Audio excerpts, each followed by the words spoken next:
সব সময় এই ধরনের কথাবার্তা? মুখটাকে একটু ঠিক কর না। কি করে আমি ঠিক করি বলো তো? যে পরিবেশে আমি জন্মেছি, যেখানে বড় হয়েছি, সেই ভাষাই তো আমি শিখবো। আর যদি আমি চাইও একটু ভালো ভাষায় কথা বলতে, আশেপাশে যা তেতো মানুষজন দেখি, মুখের ভাষা এমনি খারাপ হয়ে যায়। আমি বুঝতে পারি তোর কথা, তবু তুই তো নানা সমাজে যাতায়াত করিস। এখানে একটা অন্য রকমের সমাজ, হয়তো অনেকটা মেকি, হয়তো অনেকটা মুখোশ পরে থাকে এখানকার লোকজন।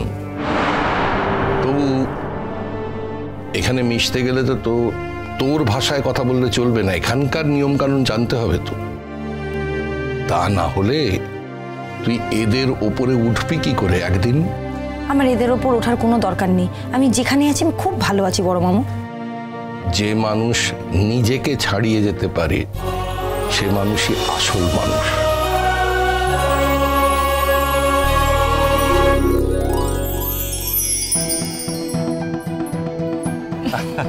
এই তো কেক এসে গেছে, এবার কেক কাটতে হবে।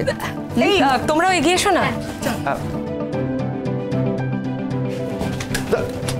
হ্যাঁ, ওয়েটিং।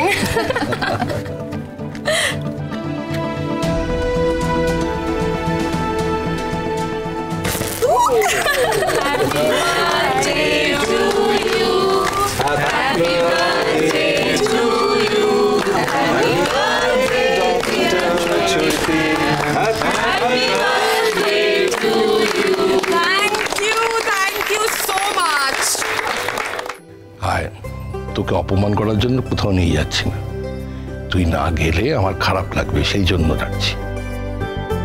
আমি তো তোকে ডাকতে নাও আসতে পারতাম, অন্য কাউকে পাঠাতে পারতাম, কিন্তু তুই না গেলে সত্যি সত্যি আমি তোকে মিস করব, সেই জন্যই ডাকতে এলাম। ব্যাস, এটা তুমি বলে দিলে, এবার আমাকে যেতেই হবে।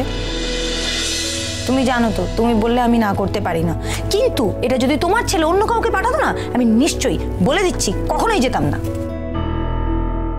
আচ্ছা, তোকে সেদিন আমার ছেলেটা অত বড় বিপদ থেকে বাঁচালো, তারপর তোদের একটু ভাব হলো না? একটু তো মানে ভদ্রতাবোধ থাকে দুজনের মধ্যে, তা না করে দুজন দুজনের একেবারে দা কাটারি হয়ে রইলি। আমি কি করব বড় মামু, তোমার ছেলের সঙ্গে ভাব হওয়া কোনোদিনও সম্ভব না, ও সবার সঙ্গে তো খারাপ ব্যবহার করে না। তুই করিস না? আমিও করি। তাহলে কাটাকুটি? আমাকে কেউ অপমান করলে আমার খুব খারাপ লাগে বড় মামু, আর তোমার ছেলে আমাকে সব সময় অপমান করে। তুই করিস না? তো আমাকে কেউ অপমান করলে আমি কি তাকে ছেড়ে দেবো? কাউকে কিচ্ছু ছাড়তে হবে না, আপাতত চল, ওদিকে অনুষ্ঠান শেষ হয়ে গেল, চল চল চল চল চল আয়। আরে হ্যাপি বার্থডে।